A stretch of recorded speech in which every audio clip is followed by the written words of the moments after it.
Kitegeeza nti akaseera kano n'okuba ng'omanya refari Ashadu Semere yagulamude yaguli mitambo asonga ate mu ngeri yemu bannaffe ab'essaza erya Buweekula balina omusambi gwe bata Senyonga Bashir yali mu gol, balina Aniku Fahad yali mu kanamba 2, balina omusambi gwe bayita Lugolobi Shafik, mulimu omusambi gwe bayita Palio Calvin Ogubeso ye kapiteni wa ttiimu ene ayambadde omujozi namba 4, Kikambi Martin ayambadde omujozi namba 14, balina Masimbe Diri essaza lya Kyaggwe lyaguwangule waka golo yali M. In fact goals ali 2 ku M. Kale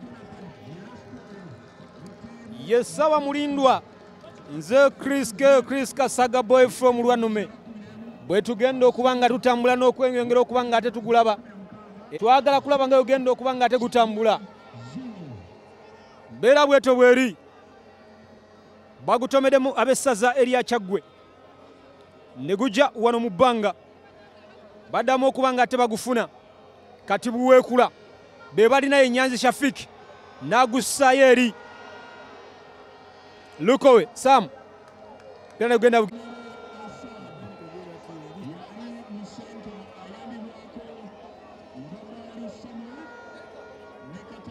katulabe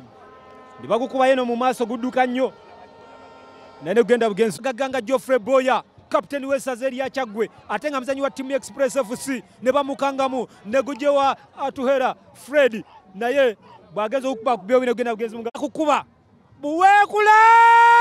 pera gukwata bulungi n'agunyweza golokipa Katongole Pito omupira n'agunyweza essaawa yonna Kyandanda omugenyi agenda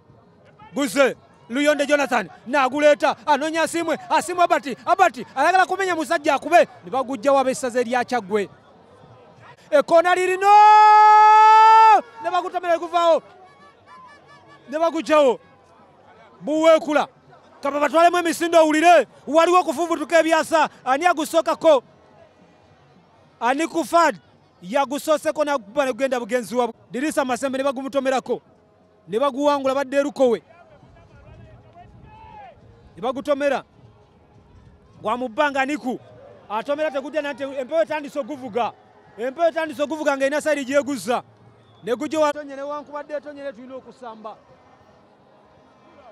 okusamba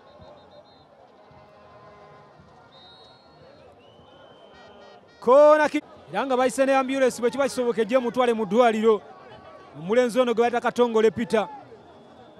bamukonye bubi nnyo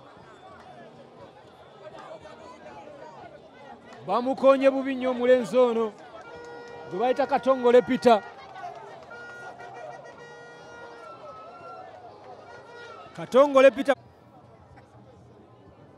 songa bwezito bwe ziri baguleesa Aniku n'abrashingako omusambi Shafiki Nyanzi ne gujja ne guddawo naye ekibalo kyaffe kituyisaawo bagusimudde nga muwanvu ne gujja ne basambako agabe paasi ya kifuba n'awukiriyaninga ne guvaawo Kato Julius ow'essaza erya Kyaggwe ne bagutomera Mugalu David ne gujja wa Yusufu Mukwana n'agaba David Mugalu ayina gw'anaasala ne kiyimirawo Kikambi abadde bamisa ku lubalama defa n'agamba free kick abamugambye asituka this is a men's game bannabuweekula bali okumbi batandise okukwateko bagende bajjeyo obubuzi bwabwe ku ttale lisudde atwawu nasetinga gugenze asemba okukola obulungi alina omutendesi gwe bayita Katono Mutono David ne ku mulundi guno aseemu abikoze bafunye free kick Mawanda Fati yayagala okugalula mu maaso Mawanda akubye omupiira lugenda bugenzi over the bar chance Jimmy Kalema ne bagumujjako bwekito ne kuba ng'omupiira gukomekereza n'eddakiika 9 full time score 0-0 Kyaggwe Bannabukunja de Bukunja Warriors ne baba nga beesoze final yaabwe esoose mu byafaayo.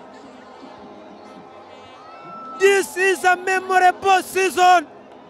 What a season for Kyaggwe. A season ekyasinze okubeera ey'ebyafaayo mu mupiira gwabwe. Balijijjukira abaliddawo n'abalijja. It's Kyaggwe.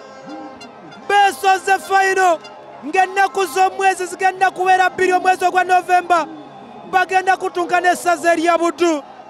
Nze Chris Kaboy from Lwanume.